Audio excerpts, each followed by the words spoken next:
بسم اللہ الرحمن الرحیم۔ السلام علیکم میرے محترم بھائیوں اور بہنوں۔ عہد رسالت مآب صلی اللہ علیہ وآلہ وسلم کا ایک خوبصورت واقعہ۔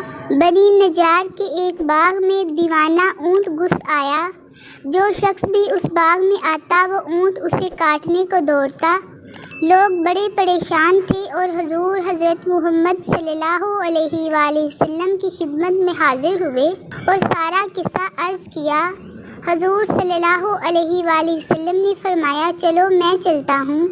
چنانچہ حضور صلی اللہ علیہ وآلہ وسلم اس باغ میں تشریف لے گئے اور اس اونٹ سے فرمایا، ادھر آؤ۔ اس اونٹ نے جب رسول اللہ صلی اللہ علیہ وآلہ وسلم کا حکم سنا تو دوڑتا ہوا حاضر ہوا اور اپنا سر حضور کے قدموں میں ڈال دیا، اور حضور صلی اللہ علیہ وآلہ وسلم نے فرمایا، اس کی نکیل لاؤ، اور حضور نے اسے نکیل ڈال کر اس کے مالک کے حوالے کر دیا اور اونٹ آرام سے چلا گیا۔ حضور صلی اللہ علیہ وآلہ وسلم نے پھر صحابہ کرام رضی اللہ عنہم اجمعین سے فرمایا، کافروں کے سوا مجھے زمین و آسمان والے سب جانتے ہیں کہ میں اللہ کا رسول ہوں۔ سبحان اللہ۔ حضرت عبداللہ ابن مسعود رضی اللہ عنہ سے روایت ہے کہ رسول اللہ صلی اللہ علیہ وآلہ وسلم نے فرمایا، تم میں سے کوئی بھی ایسا نہیں ہے جس کے ساتھ جنات میں سے ایک جن نہ لگا دیا گیا ہو۔ صحابہ نے عرض کیا کہ اور آپ اے اللہ کے رسول صلی اللہ علیہ وآلہ وسلم؟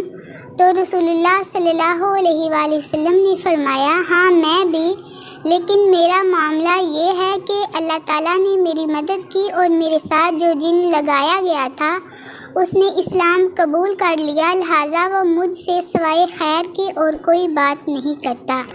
صحیح مسلم۔ میرے محترم بھائیوں اور بہنوں، ہمیشہ کی طرح آج بھی میرا خلوص، میری دعائیں اور میری نیک تمنائیں آپ کے ساتھ ہیں۔ اللہ آپ کو سدا ایمان کی سلامتی، صحت اور خوشیوں سے مالا مال رکھے، آمین ثم آمین۔ میرے محترم بھائیوں، آپ سے گزارش ہے کہ اگر آپ نے میرے چینل کو سبسکرائب نہیں کیا تو اللہ کی رضا کے لیے میرے چینل کو سبسکرائب اور ویڈیو کو لائک اور شیئر ضرور کریں۔